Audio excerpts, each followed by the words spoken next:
कौन सी भक्ति करते थे? हम ब्रह्मा विष्णु महेश की भक्ति करते थे। शेरावाली माता दुर्गा की मैं बहुत ज़्यादा भक्ति करती थी और ठाकुर जी को बहुत नहला के सुबह उनको कपड़े डला के कच्चे दूध में पालने में झुलाती थी। तो बहन जी, जो ब्रह्मा विष्णु महेश की, ठाकुर जी की, शेरा वाली माता की आप भक्ति करते थे, उस भक्ति का आपको क्या लाभ मिला? हमें कुछ भी लाभ नहीं मिला, कुछ भी, किसी प्रकार का भी। मैं बचपन से ही, मेरी आंखों के सामने 7 साल की थी, मेरी मम्मी को काट दिया था। उसी कमरे में ब्रह्मा विष्णु महेश की तस्वीरें लगी थी। बहुत बचपन से ही मैं सवाल जवाब करती थी, क्या भगवान आपके सामने ऐसा काम हो सकता है? मेरी मम्मी को काट दिया। मेरी मम्मी हाथ जोड़ती रही, मुझे मत मारो। वो भी नवरात्रे के दिन थे, पहला नवरात्रा था, नवरात्रे वाले दिन मेरी मम्मी को मार दिया। तब से हमारा विश्वास उठ गया था भगवान के ऊपर से। तो बहन जी, आप संत रामपाल जी महाराज की शरण में कैसे आए? 2005 में हमारे घर में पंजाब केसरी अखबार आई।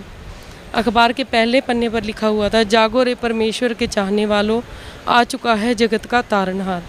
तो ये हेडलाइन पढ़ के मेरे हस्बैंड बोले, भी ये देखो कितनी अच्छी लाइन है, और कौन सा ऐसा जगाने के लिए हमारे को आया है। और क्वेश्चन दिए हुए थे, कौन ब्रह्मा का पिता है, कौन विष्णु की माँ। तो ये बचपन से ही सवाल उठ रहे थे भगवानों के प्रति, लेकिन इन सभी सवालों के जवाब हमने 2-3 किस्त पढ़ी, तब किस्तों में सत्संग आता था। तो वो पढ़ के मेरे हस्बैंड बोले, मैं नाम लेने जा रहा हूँ। तो मैंने कहा, आप नाम कैसे लोगे, आप तो बीड़ी पीते हो, ये संत तो बीड़ी के लिए स्पेशली मना कर रहे हैं, और ये नियम भी, आप शराब भी पीते हो।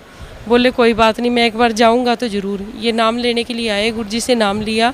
नाम लेने से पहले ही इनको घर में गुरुजी ने नामदान दे दिया था, सपने में। जैसे सपने में दिया वैसे का वैसे इन्होंने क्रौंथा आश्रम में देखा। फिर इन्होंने बताया भी मैंने गुरुजी से नामदान ले लिया, बहुत खुश होके आए। अमृत जल की शीशी और प्रसाद दिया गुरुजी ने मिश्री का। उसके बाद इन्होंने बीड़ी और मांस तंबाकू सब कुछ छोड़ दिया। मेरे हस्बैंड के बाद मैंने लिया था नाम। तो बहन जी, जो भक्ति, जो नामदान आपके पूज्य गुरुदेव संत रामपाल जी महाराज ने आपको दिया है, उस भक्ति का आपको क्या लाभ मिला? हमें इतना लाभ मिला कि हमने अपनी कुंडलियाँ बनवाई हुई थी, मेरे हस्बैंड ने भी और मैंने भी। उस कुंडली में ये बता रखा था हमारे को ज्योतिषी ने, भी आपके भाग में कुछ भी सुख नहीं है, आप सारी ज़िंदगी निर्धन ही रहोगे, आपके भाग में 1 रुपये का भी सुख नहीं है, दूसरों के आगे हाथ पसारोगे। और मेरी आयु भी 27 साल से ऊपर नहीं थी। आज मेरे को 33वां साल लगा हुआ है, और मैं गुरु महाराज जी की कृपा से आज जीवित हूँ, उनकी दया से। और हमारे घर में इतने सुख हैं कि इतने हम गरीब थे कि हमारे गुरुदेव जी ने नाम लेने के बाद कहा था, देसी घी की जोत जलानी है, और हमारे पास धूप के लिए भी पैसे नहीं होते थे। तो गुरुजी ने अपनी दया, सीडी वगैरह का कुछ भी माध्यम नहीं था, आज मालिक की दया से घर में सब सुख है। बहन जी, भक्त समाज को क्या संदेश देना चाहते हैं? जैसे आप पहले ब्रह्मा विष्णु महेश की, ठाकुर जी की, दुर्गा जी की भक्ति करते थे, और जो लोग आज भी वो भक्तियाँ करते हैं, उस भक्त समाज को क्या संदेश देना चाहते हैं आप?